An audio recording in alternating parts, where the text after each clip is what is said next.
বড় লোক, অতি বড় লোক যারা, তারা এই কত শিশু আমরা কেউ গেলে গাড়ির সামনে গেলে কুত্তার মতন খেদায় দেয়।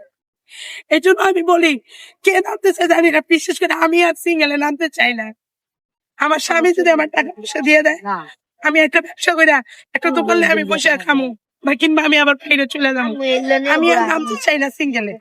যদি কেউ আপনাদের মানে আপনাকে একটা দোকান বা কোনো একটা ব্যবস্থা করে দেয়, আপনি কি নিবেন সেটা? হ্যাঁ, আমি নিব, কিন্তু মাগার আমি অন্যজনেতে নিতে চাইতেছি না। আমার স্বামী, আমার হাজবেন্ড আমার পাওনা টাকাটা জানে আমাকে দিয়ে দেয়।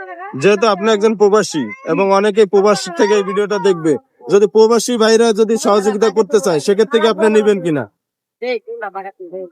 সেটা তো বলতে পারি না এখন ভাই, আগে আমার বিবেকের মতো। কিন্তু প্রবাসী ভাইদের উদ্দেশ্যে একটা কথা, বেশি বেশি শেয়ারটা করবেন, জানে এই ভিডিওটা সবার নজরে যায়, এমনকি মাসুম মনিরুজ্জামান মাসুমের নজরে যায়।